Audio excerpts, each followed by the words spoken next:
대한민국 중심 채널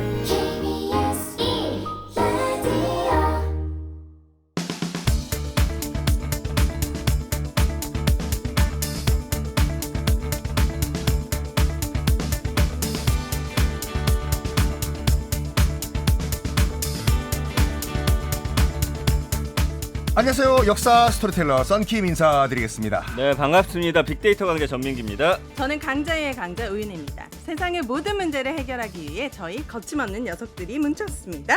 거침없는 녀석들! 오늘 아주 반갑습니다. 풍성하네요. 네. 네. 그 지방선거 이후 여야 모두 당 쇄신 작업에 착수를 했습니다. 국민의힘은 선거에 압승을 했는데 이례적으로 바로 다음 날 혁신위원회를 띄웠고요. 민주당은 의원총회를 통해서 비대위 구성에 나섰습니다. 쇄신에 나선 양당의 모습을 살펴보면요. 지금 뭐 경제와 국방 등 대외 상황이 안 좋은데 우리 정치가 협치하면서 하나로 뭉칠 수 있는 방법은 무엇인지 좀 자세히 풀어보도록 하겠습니다. 와, 요즘 사실은 가장 핫한 네. 두 분이세요. 벌써 예. 뜨거워요 지금 스튜디오 아니요. 예, 그 진짜 보수 진보의 아이콘으로 등극한 변희재 미디어워치 대표 나오셨습니다. 안녕하세요. 예, 안녕하십니까. 예. 근데 진짜 보수 진보의 아이콘. 진짜 보수 진보. 진보. 헷갈려가지고. 예. 네, 헷갈리셨어요? 예. 예. 환영합니다. 예, 감사합니다. 예. 예. 그 국민의힘 혁신위원회 최재형 위원장이 제1호 혁신위원으로 임명한 천하람 변호사 나오셨습니다. 안녕하세요. 예, 전남 수천의 천하람입니다. 뭐 예. 감투를 하나 쓰고 나오셨네요. 그렇죠. 그럼요. 예, 근데 네. 아직 이제 정확히 임명된 건 아니고요. 그냥 이제 네. 내정 뭐 추천 정도 돼 있다. 뭐 이 정도 보시는 게 맞아요. 뉴스에서는 벌써 임명됐다고 나오던데요. 뭐 좀 앞서가시니까요, 아무래도. 자, 지금 뭐 우리 KBS 라디오의 모든 PD님들께서 네. 이 방송을 주목하고 계시는데 왜냐면 변희재 대표님께서 KBS 1라디오에 얼마 만에 나오신 건가요? 예전에 그 열린 토론이라고 몇 년도 지금도 지금도 있습니다. 있나요? 예, 지금 정진희 교수님. 예, 제가 아마 그 2012년 대선 때 예. 열린 토론 나온 다음에 한 10년 만에 나온 거예요. 12년이네요. 그때가 2012년도 선이니까 10년 만에. 10년 만에. 나오신 소감이 어떠신가요? 아까 KBS에 들어오다가 이제 그 10년간 주로 KBS 사장 퇴진 운동하러 많이 데모하러 왔었고 출연하는 정말 오랜만에 와서 좀 감개가 좀 부당합니다. 자, 이제 본격적으로 정말 요즘 핫하신 두 분은 모셨어요, 진짜요. 네. 네. 그러니까 이제 바로 한번 질문을 드려보겠는데 그 두 분께서는 이제 그 6.1 지방선거 결과를 어떻게 이제 간단하게 평가하십니까, 변호사님? 뭐 민주당이 자멸한 선거였죠. 그러니까 제가 만약에 민주당 일선에서 뛰는 후보였다면은 이번만큼 지도부가 원망스러운 선거가 있었을까? 그러니까 그냥 가만히만 있었어도 차라리 인물론으로 조금 더 이제 건질 수 있는 곳들이 많았을 텐데 지도부가 이제 막판에 막 서로 싸우고 뭐 이렇게 해결되지 않는 사과를 하고 뭐 또 사과를 번복하고 뭐 이런 과정을 거치면서 대선 이후에도 민주당이 정신 못 차렸네라고 하는 느낌을 국민들이 많이 주셨던 것 같아요. 그래서 이제 저희 국민의 입장에서는 다소 어부지리로 어찌 보면 이긴 선거가 아닌가 이렇게 생각하고 있습니다. 근데 아니 실제 현장에서 보셔도 약간 젖잘싸 분위기가 있었습니까? 민주당이요? 예, 예. 엄청 있었죠. 그러니까 일단 민주당에서 그 대선 지고 나서 대선을 왜 졌는지를 아무도 얘기를 안 했어요. 왜 졌는지? 네, 그러니까 왜 졌는지에 대한 분석이 저는 거의 못 본 것 같아요. 이 정도면 엄청 잘 싸웠다. 뭐 민주당이 받은 역대 최고 득표다. 이런 식의 얘기들이 나왔고 오히려 대선 이긴 이준석 대표가 생각보다 많이 못 이긴 거 아니야? 뭐 이렇게 욕먹고 송영길 대표 탓하는 사람도 그때 별로 없었거든요. 그러니까 좀 되게 이상한 분위기로 왜냐면 정치권이 그땐 흘러갔어요. 여론조사의 격차가 완전 많이 벌어졌었는데 표를 까보니까 0.1%도 안 되는 차이였기 때문에 네, 그런 게 0.73 그렇죠.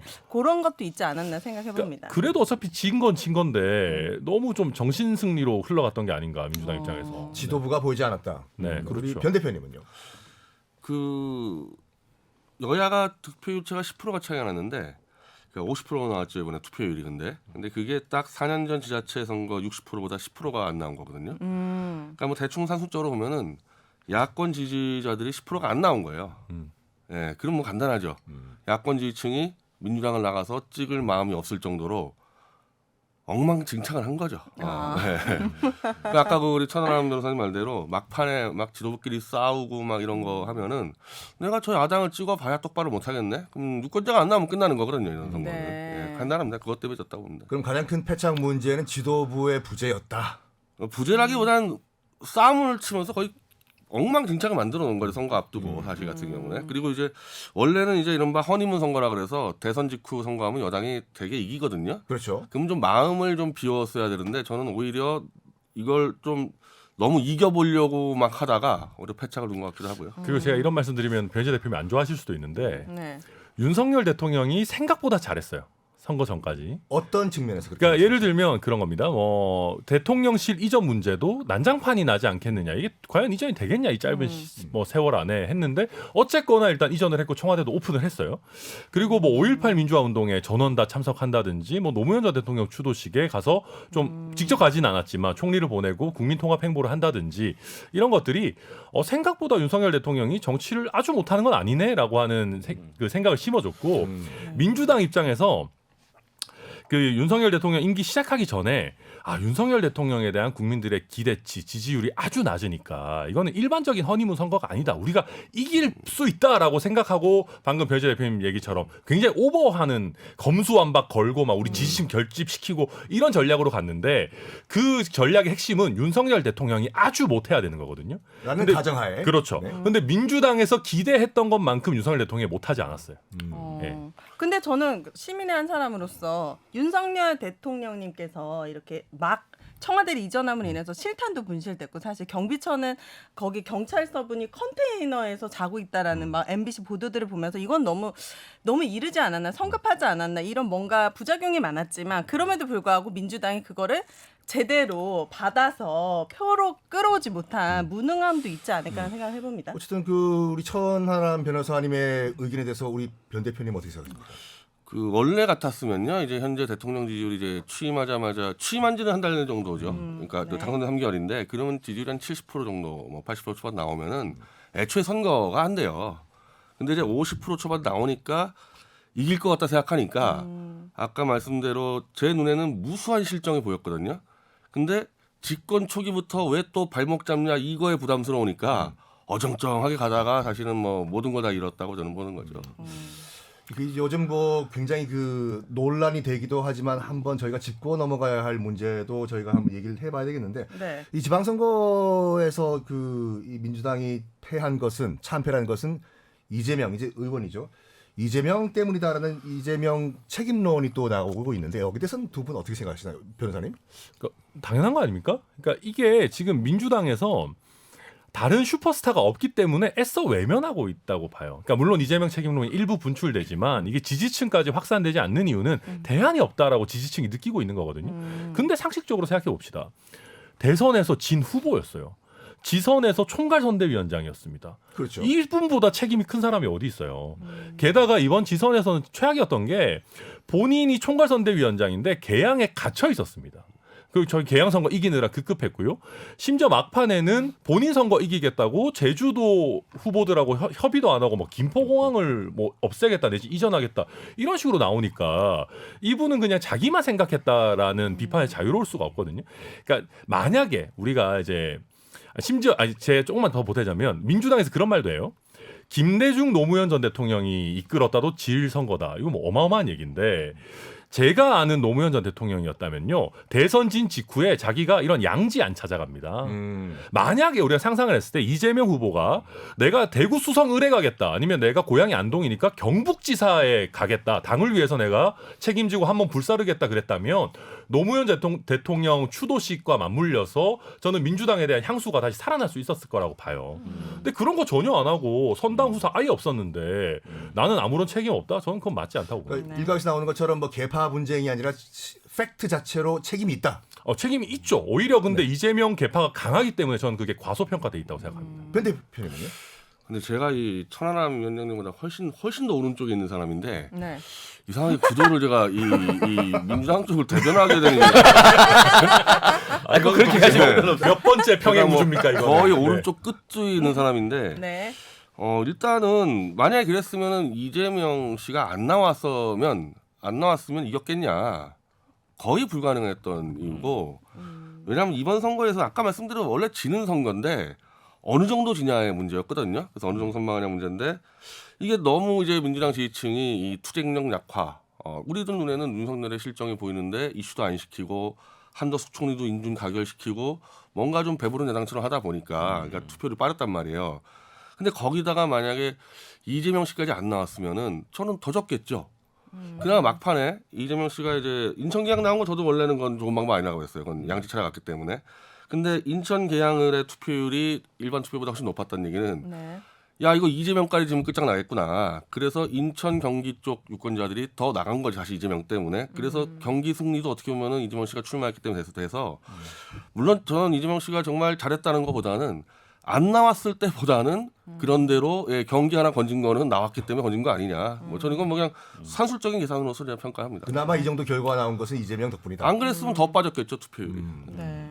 근데 참 재밌는 거는 민주당이 이렇게 또 헛발질을 하고 있는데 국민의힘이 또 함께하고 있다는 것 같아요. 그래요? 왜냐면 이제 어떤 민주당이 왜냐면 대선 패배 이후에 그 분위기 안 좋았고 그 이후에 인사청문회도 사실 제대로 못했다라고 하면서 또 여론이 안 좋아졌고 거기에 이제 서울시장이라든지 후보 정하는 상황에서 또 삐걱거림이 있으면서 또 안 좋아지고 거기에 박지원 전 위원장 뭐 등등등 해가지고 계속 여론이 안 좋았는데 제가 이제 빅데이터를 분석해 보면 사실은 한 당이 좋으면 한 당이 안 좋아야 되는데 국힘 역시도 부정적인 여론이 좀 많이 올라가고 있어요. 물론 요즘에 뭐 당권이라든지 이런 여러저런 이야기 때문인 것 같은데 역시나 압승을 했는데 이준석 국민의힘 대표가 지금 지방선거 직후 당의 공천제도 개혁하겠다면서 혁신위원회쯤 출범했잖아요.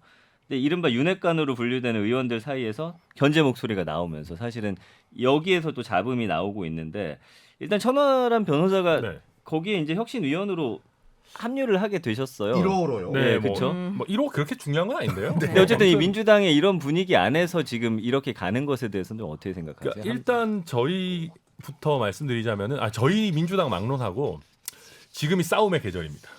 싸울 수밖에 없는 시기입니다. 그건 왜 그렇습니까? 왜냐하면은 선거가 큰 선거가 지금 2년 뒤에 있거든요. 총선이요? 네. 그렇기 때문에 유권자 눈치 안 보고 정치권이 본인들의 민낯을 다 보여줄 수 있는 시기입니다. 지금 잃은 민심은 뭐 선거 한 6, 7개월 전에 회복하지 회복이 있다는 생각을 가능하다. 하는 썩은 생각을 하고 있는 지금 시기거든요. 네. 민주당은 그게 이제 전당대회에 공식적으로 표출이 되는 것이고 국민의힘 같은 경우는 지금 공식적으로는 이준석 대표 임기가 1년 남아 있는 상태지만 이걸 흔들면서 본인들의 차기 당권 경쟁을 위한 포석을 해나가고 있는 그런 상황이거든요. 싸움의 계절이다 보시면 될 것 같고 그러면서 이제 그 이준석 대표가 혁신이라는 키워드를 선점한 것 자체는 되게 잘했습니다. 뭐 자기 정치라는 비판도 받지만 뭐 정치라는 게 자기 정치하면서 어떤 이슈를 주도해 나가는 거니까. 근데 이게 이제 차기 당권 노리는 입장에서는 조금 이제 왜 이렇게 또 선거 이후에도 계속 이렇게 주도해 나가려고 하냐 좀 보기 싫은 면도 분명히 있었을 것 같고 그러다 보니까 이제 공개적인 그 견제 발언들이 나왔는데 거기에 대해서 이제 1호 혁신위원으로 이제 내정됐다고 하는 천하람 변호사가 또 그 참지 못하고 이준석 대표 이슈 주도권을 쪽쪽 빨아먹더니 왜 이제 와가지고 자기 정치한다고 뭐라고 하냐라고 이제 또 윤핵관들에게 또 반대로 이제 견제구를 던졌는데 네. 제1이라서 객관적으로 평론한다는 게 과연 무슨 의미인가 싶지만 천하람 변호사의 얘기가 내용적으로는 틀렸지 않았을 수 있어도 며칠 지난 현재에서 평가해 보면은 좀 부적절했지 않았나. 왜냐하면 혁신위원회라는 것이 이제 뭐 이준석 옹호 부대는 아니잖아요. 이게 당의 혁신을 이끌어가야 되고 다양한 이제 생각들 담아내야 되는 건데 혁신이 출범 아주 초기부터 너무 이준석 대표를 감싸는 메시지가 강하게 나와버리면 혁신이 전체가 마치 이건 이준석을 위한 거냐, 이준석 대표를 위한 거냐 이런 오해를 받을 수 있기 때문에 천하람 변호사의 발언은 약간 좀 부적절한 면이 있었다 스스로 평론하겠습니다. 유체 이탈을 하시는 아니, 거죠? 저- 유체 이탈하셨죠? 하시고 계세요. 제가 또 헷갈려가지고 네, 자기 평론. 네. 자기 근데 평론. 어쨌든 지금이 어쨌든 당 안하에서의 싸움이 일어날 수밖에 없는 시기다라는 것이죠. 네, 약간 정치에 맞습니다. 대한 국민들의 약간 관심도 좀 덜한 것 같기도 하고요. 맞아요. 국대 평가전도 계속 연이어 있고 막 그렇죠. 이제 그렇고 사실은 이런 상황에서 이제 정책으로 승부를 해야 되는 게 마땅한데 네. 이게 이제 정책 승부 이전에 각 당에서 주도권 다툼이 치열한 것이. 스스로에 대해서 저렇게 비평한 거에 대해서 어떻게 생각하세요, 변 대표님? 제가 그 아마 천하람 변호사하고 아마 지자체 당일날인가 같이 YTN 방송하면서 이제 여당은 배가 불러서 싸움 날 거고 야당은 배가 고파서 싸울 거다 했는데 예, 네. 딱 그 짝이 났죠. 변 대표님의 그 말이 맞았다. 지금 이제 얘기하는 한마디로 여당은 배부른 싸움을 하는 건데 이제 배부른 싸움이라는 얘기는 이념, 정체성, 원칙, 노선 관계없이 뭐 제 눈으로 보면은 완벽한 밥그릇 싸움입니다. 왜냐하면 그 싸움 자체가 아직 임기가 당대표 1년 남았는데 이건 누가 봐도 이 윤핵관들이 당권을 이제 선거 다 끝났으니까 사실 아까 그 얘기했던 그 제3자 천하람 씨 얘기가 맞아요. 맞아. 예, 저는 뭐 알지만 이준석 씨를 제가 이렇게 정치적 높이 평가하거나 그런 사람은 아닌데도 야 선거 때 그렇게 이용해 먹더니 이제 아까 말한 대로 선거가 없으니까 이제 요거를 다 빨아먹고 내버리고 우리가 해먹겠다. 이거 딱 눈에 보이니까 아무리 이 선거가 2년 남았어도 저런 식의 노골적인 밥그릇 싸움이 장기전 되면요 네. 위험할 수 있습니다. 이거는. 예, 이거 어떠한 원칙과 명분도 없어요. 그냥 우리가 해먹겠다로밖에 안 보이니까. 반면에 사실 이제 민주당 쪽은 이제 뭐 우상호 위원장이 나왔는데 네. 저쪽은 약간 싸움 방식이 다를 수가 있어요. 저거는 이제 생존권 싸움이요. 이대로 민주당이요? 가면 죽는 수가 있기 때문에 네. 이거는 정말 어떤 야당으로 가느냐. 온건 합리로 뭐 합리라는 표현이 좀 이상한데 온건하게 가느냐 강경하게 가느냐만 이 싸움 날 겁니다. 그건 오히려 밥그릇보다는 좀 더 건전하죠. 네, 방향성 문제가 있으니까요. 네.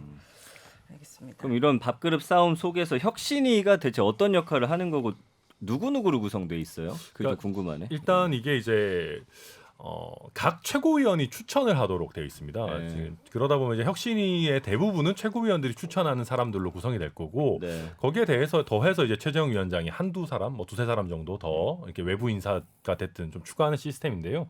그러다 보니까 지금은 이제 내정돼 있는 사람이 사실 몇 명 없어요. 저랑 뭐 정의용 의원 이 정도 2명밖에 되어 있지 않은데. 네.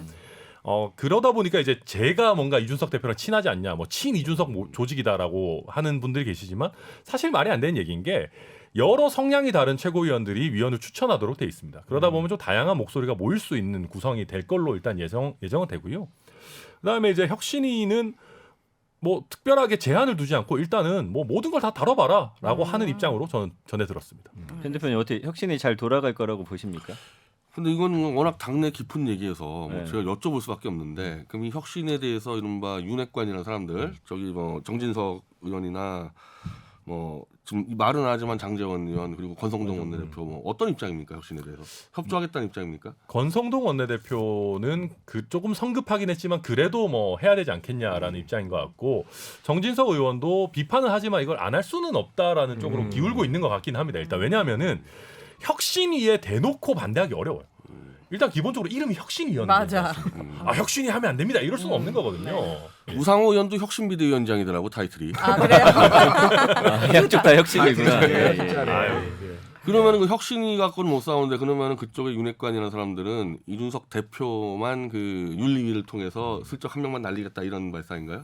뭐 그걸 뭐 제가 아, 이건 아니기 때문에 근데 이제 약간 지금 뭐 새어 나오는 소식 보면 의혹만 가지고도 징계감이다 뭐 이런 식의 얘기들이 윤리위 쪽에서 새어 나오고 있어요. 뭐 이왕 얘기 나온 김에 이제 윤리위 결과 어떻게 예측을 하시나요?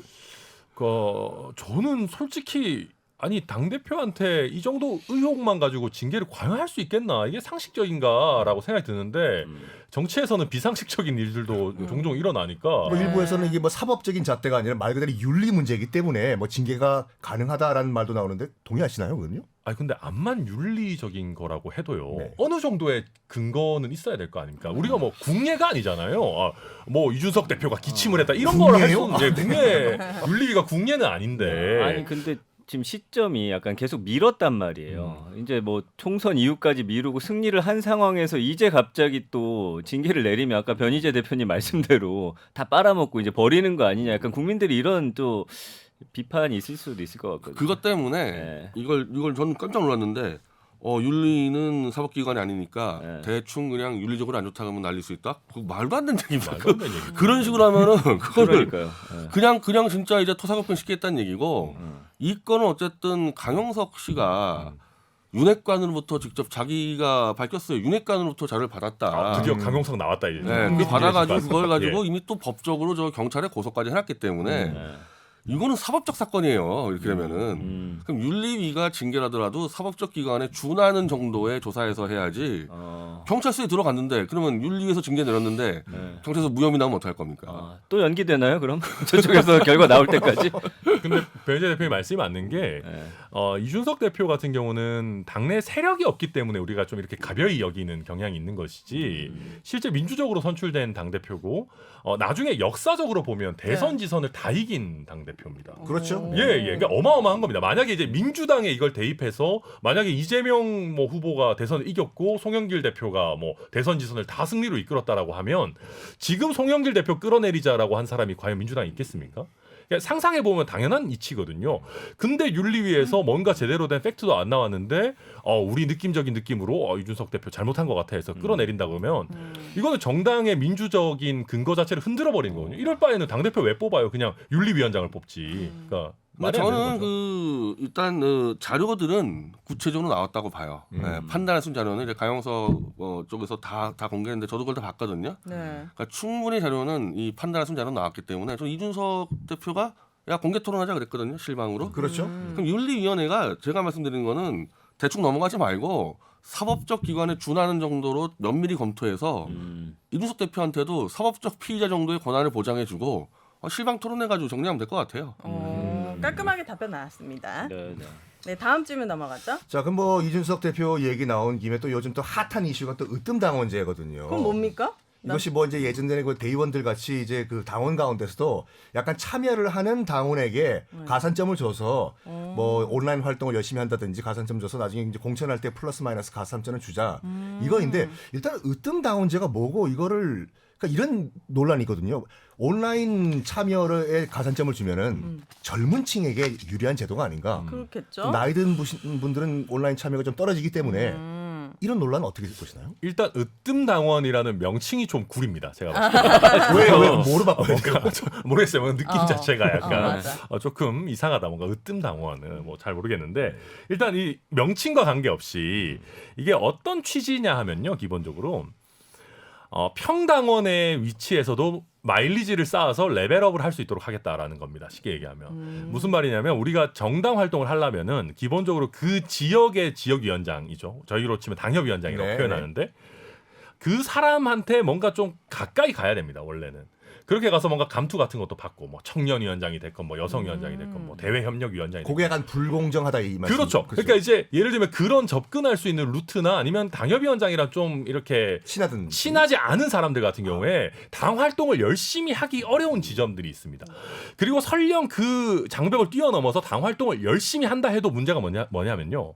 기록이 안 남습니다. 제가 이번에 지방선거 공천을 해봤거든요. 공천관리위원회 해봤는데 무슨 감투를 썼었는지는 기록에 남아요. 근데 이 사람이 정작 당을 위해서 내지는 지역을 위해서 뭘 했었는지에 대한 기록 전혀 없습니다. 제일 중요한 건데 어떤 제일 활동을 중요한 건데. 했는지. 그러니까 저희가 이번에 PPAT라고 해서 그 무슨 시험을 자격 보더라고요. 시험 같은 거를 봐서 그거는 쉽게 얘기하면 수능 최저 등급 같은 느낌은 주거든요. 네. 그런 자료는 있어요. 근데 이 사람이 감투를 뭘 썼는지는 있는데 내신 성적 같은 게 없는 거예요. 이 사람이 평소에 어떻게 살았는지. 네. 그러니까 이거를 누가 평가하게 되냐면은 그 선생님 추천서 같은 느낌으로 당협위원장 추천서만 보고 저희가 결정을 하게 되는 거예요.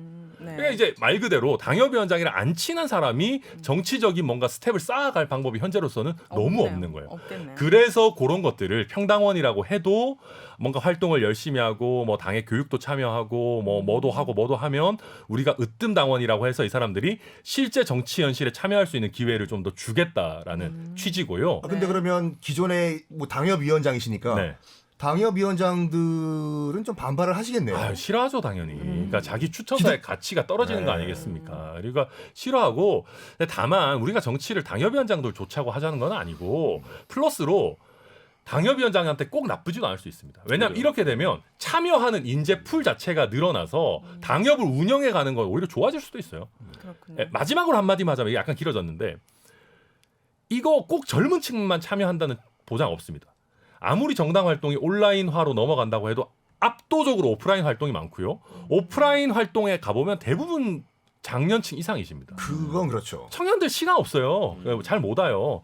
그렇기도 하고 청년이라고 해서 다 이준석 대표 좋아하는 것도 아니에요. 네. 예, 이거는 약간 이준석 대표를 좀 과대평가해서 젊은 사람들이 많아지면 이준석 대표 사람이 늘어나고 이거는 좀 오히려 이준석 대표에 대한 좀 과대표상이다. 좀 그렇게 봐요. 그러니까 선입견이다. 예, 선입견이라고. 여기 대해서 변 대표님 어떻게 생각하십니까? 이거는 이른바 가장 이 참여도가 높은 정당이라는 지금 우리공화당 이른바 친박인데 네네. 제가 그 전신의 애국당 때 제가 참여해봤기 때문에 네. 예, 요건 좀 제가 이해를 하겠는데 일단 첫 번째는 정당에 대해서 행사 뭐 예를 들면 집회 뭐 우리 공화당 같은 경우는 그리고 무슨 뭐 수많은 포럼 세미나가 있는데 동원 안 해도 됩니다. 우리 공화당 같은 경우는 그냥 다 자발적으로 와요. 근데 대부분 진짜 사실은 청년층이 아니라 노년층이 많아요.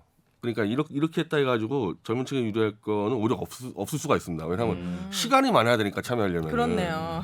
예, 그리고 사실은 저도 그때 많이 느꼈는데 맞아. 그렇게 수많은 이제 당원들이 참여하는데 우리 공화당 같은 경우도 이렇게 기록을 안 남겼는데 그걸 기록을 남겨야지. 맞아. 남겨야지만 당원으로 활동을 알고 나중에 이제 우공당은 선거를 못 이기니까 의미가 없는데 선거 이기는 정당은 구의원, 시의원 추천할 때 데이터가 없을 겁니다. 맞아. 이런 거 안 해놓으면은.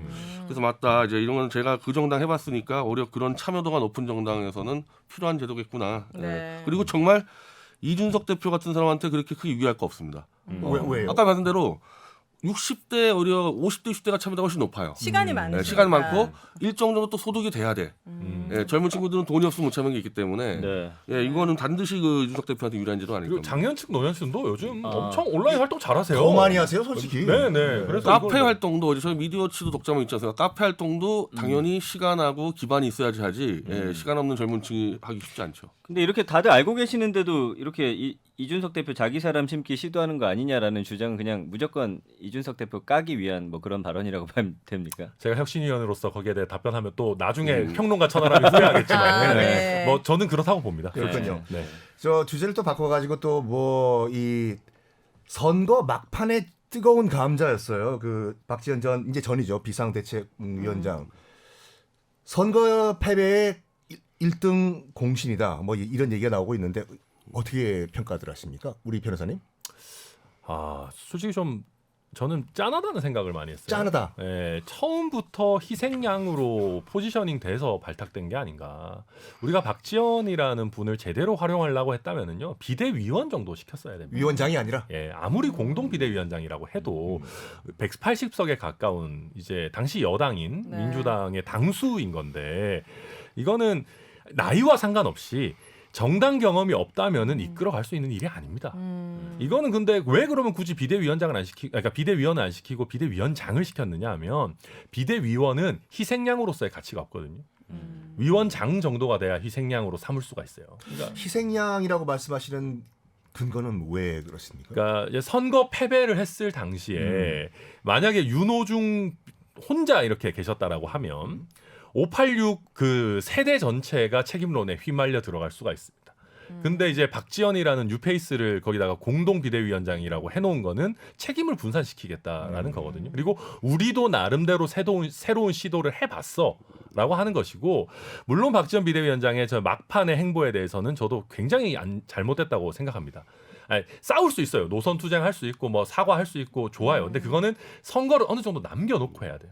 차라리 들어오시자마자 이걸 세게 드라이브를 걸고 선거 한 2, 3주 전에는 봉합하는 수순으로 가야 되는데 너무 막판했다. 그거는 근데 문제는 이걸 박지원 비대위원장한테 뭐라고 하기도 그런 게 이 사람한테 그런 정치적인 경륜이나 감각을 요구하는 것 자체가 말이 안 되는 거예요. 그러니까 사고가 터질 줄 알고 데려온 거고 어찌 보면 데리고 오신 분들은 이분이 그냥 비주얼 담당으로 젊은 느낌만 내도록 모시고 온 건데 이 사람이 말을 하고 글을 쓰기 시작하니까 탈이 난 거거든요. 그러니까 좀 저는 약간 너무 과하게 소비된 측면이 있다 이렇게 보고 있습니다. 우리 변 대표님은 그 박 전 위원장 논란 어떻게 보십니까? 그 같은 이분한테 제가 기억나는 거는 586 퇴진론밖에 기억나는 게 없는데 네. 너무나 강렬하게 선거 막판에 확 치고 나왔기 때문에 네. 이제는 586 퇴진은 이제 선거 끝나면은 아주 거세게 몰아붙이겠구나. 그리고 실제로 박지원 비대위원장이 이 윤호중 뭐 원내대표 등등 비대위원장 등등 다 협의 끝났다. 지자체 끝나고 뭐 5대 개혁론길에서 586 퇴진론을 관철시키기로 했다. 이렇게 얘기를 했어요, 분명히. 근데 지금 비상대책위원장 586의 상징. 누가 봐도 586 맏형 상징이 우상호 위원장이 됐는데 오상호 느낌이죠, 거의. 어느 네. 누구도 이 얘기를 안 해. 아니면 586 퇴진 어떻게 됐냐 아무도 얘기도 안 하고 그럼 그 앞에 게 쇼라는 겁니까? 지금이 쇼하는 겁니까? 그래서 저는 이게 그냥 넘어갈 문제는 아닌 것 같아요. 이거 그렇게까지 이 투표하는 유권자 앞에서 얘기했는데 우상호 위원이라는 586의 맏형이 맡았으면은 586 퇴진론 관련해서 박지원 위원장은 다시 불러서 얘기를 듣던지 아니면 뭐 무슨 뭐 전문의를 꾸리던지 해서 이거 정리해야지. 우상호 비대위원장이 됐으니까 그냥 우리 박수치고 아까 말씀하신 대로 천하람 위원장 말대로 그렇게 되면 이제 박지원은 586 책임론을 희석시키기 위한 희생양으로밖에 안 쓴 거죠. 그럼 두 분 말씀 들어보니까 이제 박 전 위원장은 약간 어떻게 보면 토사구팽 당했다. 그래서 네. 사실 이게 지금 이준석 대표 논란도 어찌 보면 비슷한 궤에 있는데 당내에서 개혁적인 느낌을 내기 위해서 젊은 사람들을 등용을 하지만 결국 당내 세력이 없으면 언제든지 버려질 수 있다. 심지어 박지원 비대위원장이 던진 화두조차도 소비가 되지 못하고 그냥 묻혀지는 이런 게 반복이 되면은 어느 젊은이가 정당을 믿고 들어와가지고 내 한 몸 던질 생각을 하겠습니까? 보는 시민들도 굉장히 피로감이 큽니다. 너무 싸우고 너무 밥그릇 싸움이 강하다고 느껴지거든요. 그래서 저도 박지원 비대위원장에 대해서 민주당이 최소한의 진정성이 있었다면은 이분이 선거 끝났다고 해서 그냥 집에 가시라 하지 말고 예를 들면 민주연구원 부원장 정도라든지 좀 뭔가 이게 당내에서 조금 차근차근 당내 경험을 쌓을 수 있을 만한 직위를 주고 이 사람이 제시했던 화두가 의미가 있는 거라면 말씀하신 것처럼 당내에서 이걸 해야죠. 왜 이거를 자꾸 터부시화하고 덮으려고 해요? 전 말이 안 된다고 생각합니다. 뭐 어차피 이제 정치권에 들어왔는데 뭐 결심은 본인이 하겠지만 만약에 계속 정치를 한다면 정치 생명이 이어질 수 있을 거라고 보시나요, 우리 변호사님? 쉽지는 않을 것 같은데요. 근데 만약에 본인이 그래도 변희재 대표님도 이제 재평가되고 진보의 아이콘으로 이렇게 되는 세상이니까 본인이 어떻게 마음먹고 어떻게 활동을 이어나가느냐에 따라 가지고 뭐 네. 가능성은 충분히 열려있죠. 아직 20대인데요. 저 어떻게 생각하세요, 저 같으면은 그 586 세대 교체 문제를 계속 제기를 해야 된다고 봐요. 물론 굉장히 거칠었고 이 선거 앞두고 꺼낸 이슈는 아닌데 본인이 진짜 그 문제에 대해서 고민 많이 했고 심각성 알았다면은 지금이라도 바깥에서 하든지 그리고 아까 말씀대로 당에서 좀 수용을 해서 이게 세대가 통째로 나가라니까 이상한 거지. 뭐 쉽게 얘기하면은 586 좀 운동권 패거리 문화에 대한 이 자성찰 반성 그 얘기 아닙니까? 좋게 얘기하면은 그런 거 할 만하죠. 그래서 저는 박지원 원장이 이거를 그대로 밀고 가느냐 아니면은 숨느냐 여기 대해서 이제 아마 정치 생명 결정날 거라고 봅니다. 그러니까 정치권을 벗어나서라도 자기 해야죠, 목소리를 해야죠, 낸다. 해야죠. 내야 된다. 그렇게 중요한 얘기했으면 해야죠. 끝까지. 근데 좀 우려되는 거는 그 이렇게 젊은 정치인 나오면 그들의 입을 언론이 굉장히 잘 따라가요. 근데 결국에는 사실은 말씀해 주신 경험이 많지 않고 그 수가 얕기 때문에 언젠간 또 실수를 하거나 발언이 이제 미스가 났을 때 그냥 한 방에 또 보내버리거든요. 실수하면 더 크게 쓰죠. 그러니까 한 방에 보내버린단 맞아요. 말이에요. 네. 그러니까 사실은 이 정치 우리 안에서의 그 새로운 인물이라든지 젊은 정치인이 커 나가게끔 사실 두는 환경이 아니어서 그리고 제가 젊은 정치인한테 진짜 엄격하다고 느낀 게 뭐냐면요. 그 거의 무슨 대선 후보급 검증을 요구하는 경우가 많아요. 정치권에서 아니면 정치권에서. 언론에서요? 그러니까 무슨 얘기냐면 예를 들면 50대에 그냥 적당한 스펙의 이런 분들이 정치에 들어왔을 때 당신 왜 정치하려고 하냐 뭐 이런 거를 막 꼬치꼬치 캐묻지 않습니다. 그냥 뭐 기존 경험 살려가지고 정치하려나 보다. 근데 20대 30대의 젊은 청년이 정치를 하려고 하면 물론 이례적인 일이기도 합니다만은 뭐 언론이나 국민들이 쟤는 뭐가 그렇게 대단하길래 저 젊은 나이에부터 정치를 하려고 하나. 네가 감히 뭐 네가 이렇게. 감히 너 뭐 얼마나 대단한 비전이 있느냐 새로운 아이디어가 뭐가 있냐 정치에 완전히 새로운 아이디어라는 건 없거든요.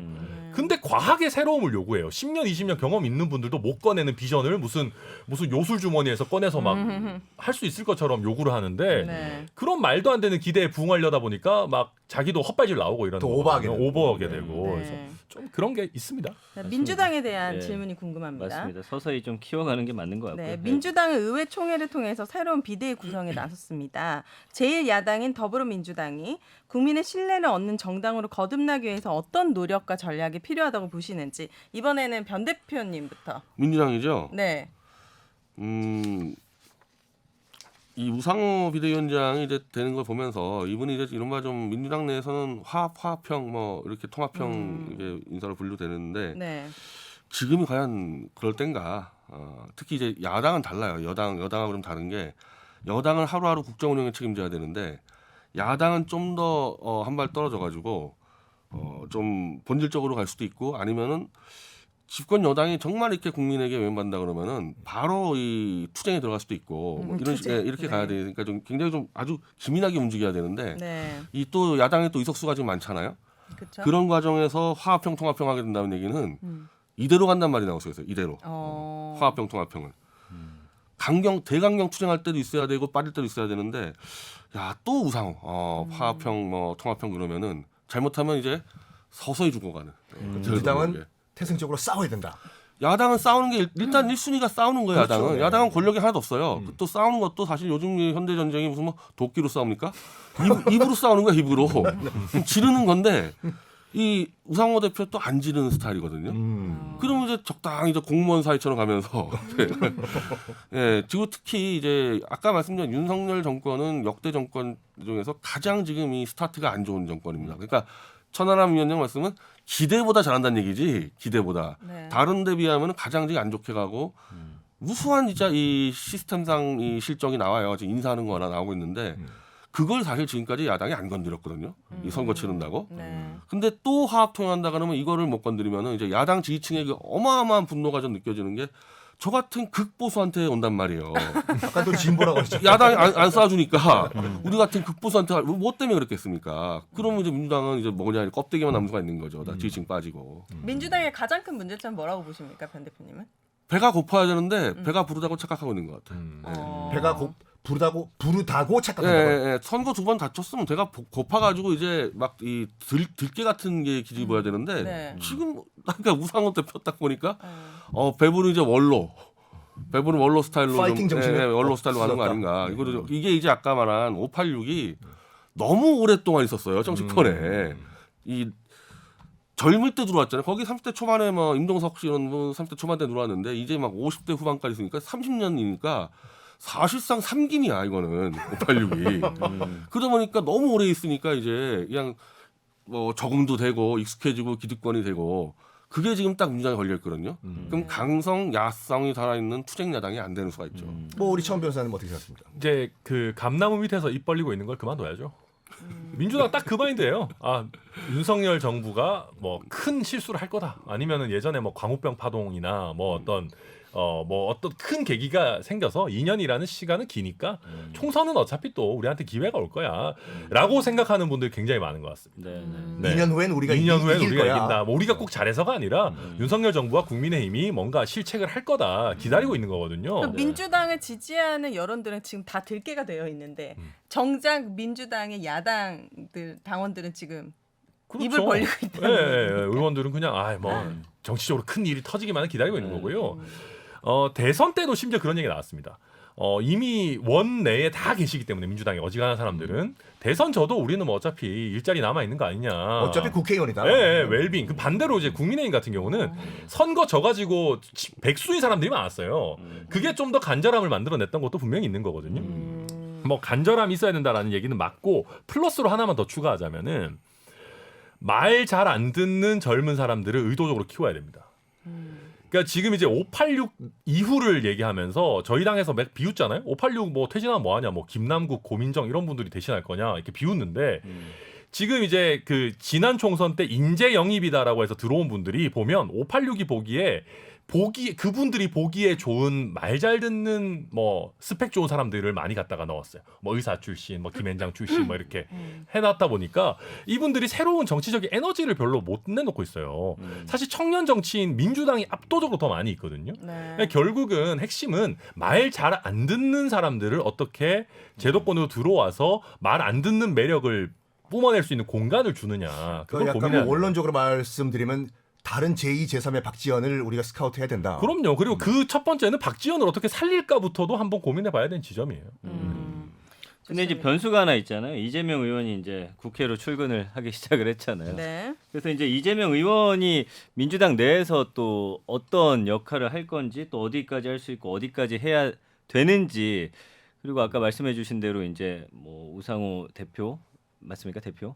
우상호 비대위원장. 비대위원장한테 죄송합니다. 우상호 비대위원장이 이제 뭐 약간 중도 이미지가 있기 때문에 그 이재명 의원이 어떤 것들을 해 나갈 수 있다고 보세요? 또 어느 정도까지 가능할 거라고 보시고요? 그 이재명 그 유튜브 이재명 씨라기보다 이재명 팬클럽이 만든 유튜브 보면은 뭐 압도적이에요. 그러니까 이재명 씨들이 원하는 거는 예전에 그 들깨 같은 야성스러움, 막 달려드는 파이터 기질 그거 원하는 거거든요.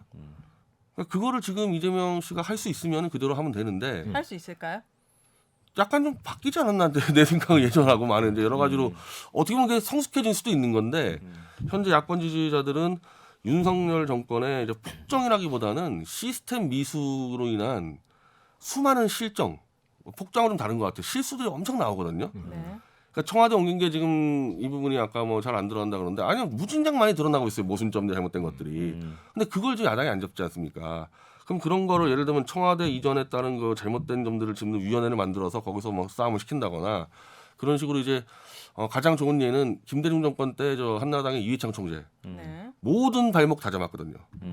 모든 손목 발목 다 잡았어요. 근데 나중에 총선 이기고 사실상 대통령 근처까지 갔지. 그 노무현 대통령한테 역전되기 전까지. 그렇죠. 예. 네. 그러니까 지금 이해창식 야당이 필요한 때인데 이재명 씨가 그걸 할 수 있으면 하면 되는데 만약에 그게 여의치 않다 그러면 다른 사람 누구라도 이해창식의 파이터 야당으로 가면은 지금 그걸 원해요. 예, 지지층들은. 예, 그리고 지금 그게 필요한 거고. 근데 그 대선 준비하면서 그 파이터 기질 좀 뺐는데 다음 또 대선 노리고 있다라고 보면 또 그 파이터 역할을 맡기가 본인이 좀 부담스러움은 없을까요? 아니 그렇게 고민을 하는 것 같아요. 그러니까 이재명식도 이제 좀 인맥이 있잖아요. 이제 이 정치적인 이제 자기 측근들이 있다 보니까 이재명의 이제 말하자면 뉴 DJ 프레임 같은 걸 한 것 같거든요. 이제 김대중 대통령이 대통령 될 때 온화한 이미지로. 근데 아직은 그때가 아니죠. 그러면 이해창 씨도 97년도에 선거 패배한 다음에 그대로 파이터로 가서 실제로 두 번째 도전하지 않았습니까? 그 물론 노무현에게 역전 당했지만은 사실 그것 때문에 역전 당한 건 아니고 그건 막판 실수가 있어 그런 거지. 야당 파이터로서 이해창은 잘했다고 봐요. 저는 거의 100% 당권 도전하실 것 같거든요. 아 그래요. 왜냐하면은 이제 예, 예. 이재명 측근 그룹에서 나오는 메시지들이 보면 굉장히 강경해요. 신문들과의 뭐 결사항정도 지금 뭐 불사할 기세고 이 정도까지 왔으면 저는 이재명 의원이 당 대표에 안 하는 게 약간 좀 도망가는 모양새 같이 느껴질 수도 있겠다라고 생각이 들어요. 특히 또 지지층에서는 워낙 강하게 원하시기 때문에 그래서 저는 결국에는 좀 고민을 하시다가 당권 도전을 하지 않을까. 그리고 이재명 의원 본인이 굉장히 에너지가 넘치는 사람이에요. 근데 초선 의원으로서 그냥 의원직에 만족하고 2년의 세월을 보낸다? 저는 그럴 리 없을 거라고 봅니다. 그렇죠. 뭐 지금 이재명 의원 얘기 나온 김에 또 다른 또 반대편에 계신 분이죠. 뭐 요즘 뭐 이 분당을 한 해 만에 논란의 또 한가운데 있으신 분 이낙연 전 대표 같은 경우에 농담하셨더라고요. 워싱턴 DC에 도착하시자마자 조기 등판을 할 거냐 했더니 조기가 도마 위에 올라갔냐 이런 농담을 하셨는데 나만 못 알아듣는 거죠? 심각하네요. 네. 진짜. 뭐가 이 개그가요? 근데 앞으로 이 이낙연 전 대표의 물론 1년 지금 그 여정으로 이제 떠나셨는데 앞으로 정치적 행보 어떻게 평가하십니까? 예측. 변 대표님? 아니 지금처럼 농담 따먹기 하시면은 이제 그러다가 집에 가시는 경우가 있죠. 네? 네, 아니 저는 식으로 정치하면은 지금 굉장히 이 지지층은 절박한데 또 그분도 좀 이제 술에 술 탄 듯 물에 물 탄 듯 그런 분위기가 그런 원래 분위기죠. 있었는데 네. 또 그런 농담까지 하신다면은 전혀 이제 지지자들의 이제 그걸 발음 모르는 거죠, 그거는. 그럼 앞으로 어떻게 정치 행보를 보여야 된다고? 아니 뭐 본인이 만약에 당권 잡고 싶으면은 이재명 지금 의원은 이 대장동 수사권에 걸려 있지 않습니까? 사실 우려스러운 게 그런 부분인데 이 집권 여당에서 그거 가지고 얼마든지 약점으로 잡아가지고 흔들 수도 있고 협박할 수도 있는데 만약에 이재명 씨가 못 싸우면 이제 그런 문제로 못 싸울 수가 있단 말이에요. 그럼 이낙연 씨가 더 강하게 더 강한 야당으로 하면 되는 거죠. 그러니까 지금은 뭐 제 개인 생각일 수밖에 없는데 그리고 제가 또 민주당 지지자도 아니고 저는 어차피 시민운동가 입장에서 보면은 누가 더 강한 야당을 만드냐 가지고 이제 경쟁이 붙어야 되는 거거든요. 그렇죠. 네. 이낙연 씨도 그렇게 나가면 되겠죠. 네. 이낙연 전 대표의 그러면 앞으로의 예상 행보 어떻게 보시나요, 천 변호사님? 이거 저는 되게 별로라고 봅니다. 뭐가요? 미국 가고 이런 거 너무 올드해요 이거. 뭐 정치인들이 약간 애매해지면 옛날 미국 스타일이구나. 가고 막 이런 거 해서 미국 가가지고 잘 된 거를 저는 잘 못 본 것 같거든요. 왜 간 거예요, 이분은? 모르겠어요. 아직 뭐 정치 연수를 갔다고 하는데 뭐 92년도에 김대중 전 대통령이 영국 간 거는 결과적으로 뭐. 잘 된 케이스지 않습니까? 근데 그것도 지금 몇 년 전입니까? 현대 정치는 템포가 훨씬 더 빨라요. 맞아요. 미국 가 있으면 안 됩니다. 네. 그리고 지금 이것도 저는 요것도 똑같이 감나무 밑에 입 벌리고 있는 거라고 봐요.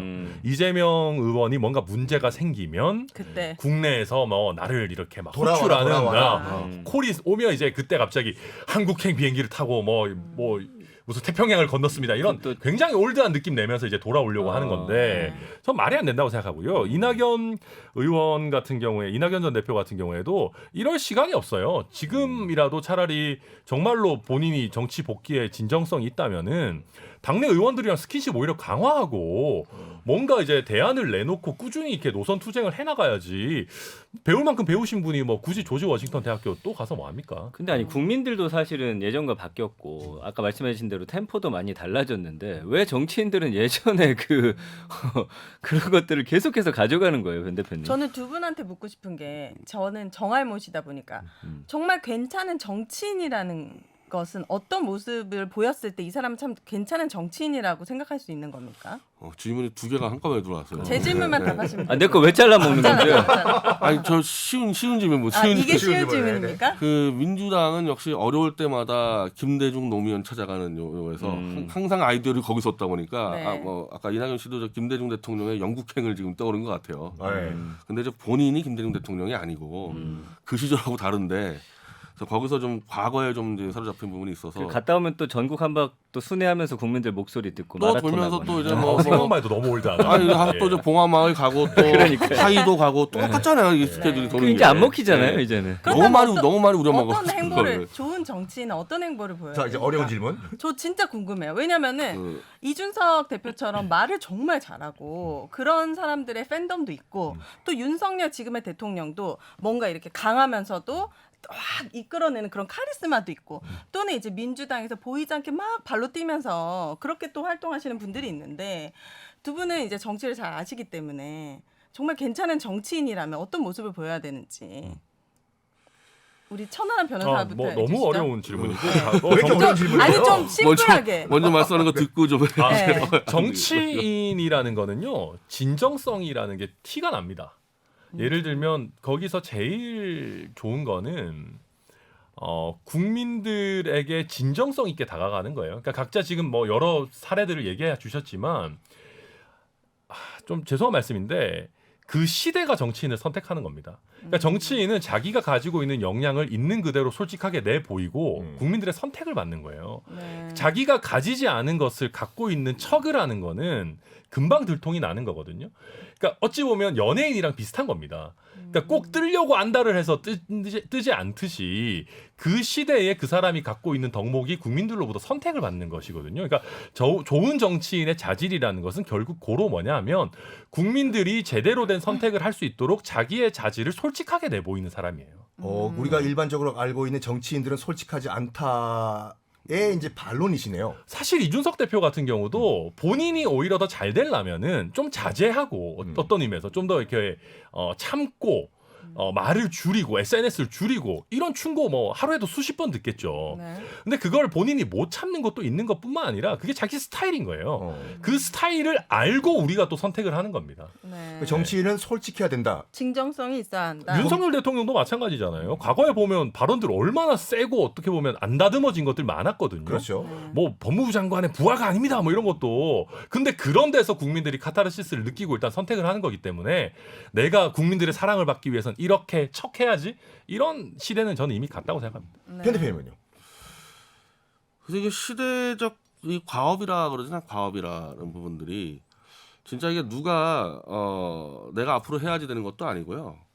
이걸 미리미리 준비를 하는 수많은 정치인들이 있겠죠. 그럼 그 중에 어느 한두 개가 이제 그 시대에 맞는 게 딱 잡히면은 그게 터지는 시대. 거거든요. 저도 천하람 위원장님한테 깜짝 놀랐는데 아주 젊으신 분이 그런 걸 파악하고 있을 수가 있나. 저도 한 40 넘어서 1호 그런데 혁신위원이시니까. 네. 요새 안 그래도 저 외모 때문에 연령 논쟁 많이 나오고 진짜 30대 맞냐. 예. 맞아요. 진짜 그러니까, 맞으세요? 네, 진짜 맞아요.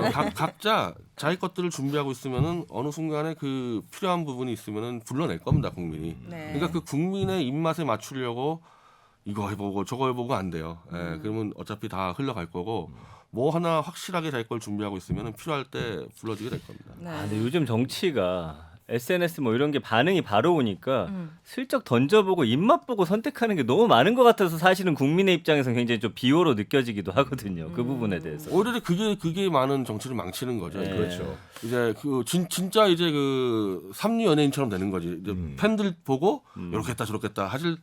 제 눈에 거의 대부분 그래요. 제 눈에 보는 정치인들이. 근데 안 그러고 올해 예를 들면 길게 한 10년 뭐 한 15년 이렇게 준비하는 사람들이 있어요. 그러면 그런 사람들이 이제 활약할 때가 있겠죠. 네.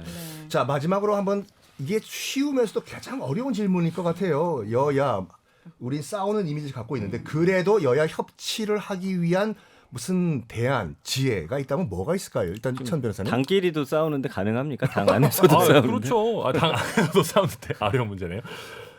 저는 그 각 당이 과거 10년치 기사 헤드라인 모음집을 좀 갖고 있었으면 좋겠습니다. 그게 무슨 말이에요? 왜? 무슨 왜요? 말이냐면 저희가 야당일 때 했던 얘기를 한번 돌이켜봤으면 좋겠다. 국민의힘 입장에서. 그리고 민주당은 본인들이 여당일 때 했던 얘기를 한번 헤드라인이라도 한번 봤으면 좋겠다. 자기를 돌아봐라. 자기를 돌아봐야 돼요. 우리가 야당일 때 했던 얘기, 야당을 존중해야 된다, 뭐 협치의 대상으로 삼아야 된다, 뭐 독주하면 안 된다. 그게 결국 다 이제 부메랑으로 돌아오는 것들이거든요. 근데 네. 무슨 단체 기억 상실에 걸렸는지 한 1, 2년 전에 뭐 헤드라인을 장식했던 얘기도 아무도 기억을 못 해요. 그러면서 맨날 뭐 서로 내로남불이다, 위선이다 뭐 난리치고 있는 건데 네. 각 당에서 저는 자기들이 했던 어록들을 다시 한번 열어보면 조금 그래도 좀 부끄러운 마음이 들지 않겠느냐 뭐 생각이 듭니다. 나의 과거, 그러니까 상대편 입장에서 한번 생각해봐라. 아 그럼요. 네. 우리 편 대표님은요? 이 부분은 좀 얘기가 좀 위험해 보이기도 한데 네. KBS입니다. 네네. 한번 생각하시고 걸러내시고. 왜냐면 아마 협치하지 마라 이런 얘기 하시는 거 아니에요 지금? 아니 그 선을 좀 넘었을 것 같은데 여당에서 지금 아마 이 윤석열 정권 하는 거 보면은 되게 이상할 거야. 야당이 아니라 인사하는 것도 이상하고 청와대 인사 이상하고 지금 금융위원장하고 뭐 공정거래위원장을 검사를 안 치질 않나.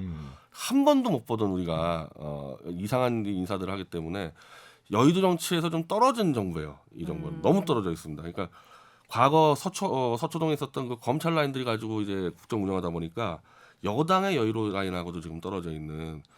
지금 이렇게 되면은 여야 협치가 윤석열 정부를 포위하는 여야 협치가 되는 수가 있어요. 이렇게 가다 보면 왜 여의도끼리는 또 문법이 통하지 않습니까? 잘못하면 그렇게 포위되는 수가 있어서 여야 협치라 그랬을 때는 윤석열 정부를 빼고 협치가 되는 수가 있다. 그래 저는 진짜 궁금한 게 조선일보에서조차도 검찰 출신의 인사들이 너무 많이 포진되고 이렇게 되다 보면 분명히 어떤 문제가 발생할 수 있다라는 기사까지 나오는데 당내에서는 어떤 목소리를 안 냅니까? 당내에서도 우려의 목소리 내시는 분들이 일부 있죠.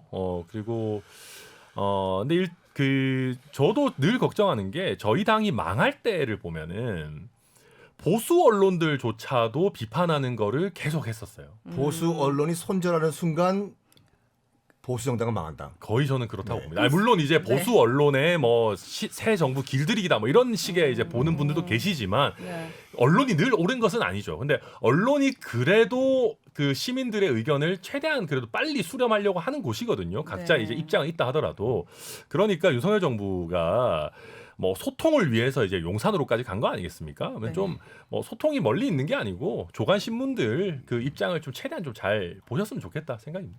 네, 오늘 알겠습니다. 더 듣고 오늘- 싶은데 시간이 다 됐네요. 그렇죠? 맞습니다. 예. 오늘 귀한 두 분 모시고 정말 좋은 말씀 너무나 감사드리고 예. 지금까지 천하람 변호사 변희재 미디어워치 그- 대표와 함께했습니다. 두 분 좀 자주 좀 출연해 주시기를 부탁드립니다. 세상의 모든 문제가 해결하는 그날까지 저희는 열심히 발에 땀나도록 달리도록 하겠습니다. 매주 일요일 밤 11시 5분 KBS 1라디오와 유튜브에 동시 방영된다는 점 꼭 기억하시면서 이만 물러가도록 할게요. 세상의 모든 문제가 해결되는 그날까지 같이 먹는 녀석들. 세모단, 세모단, 파이팅!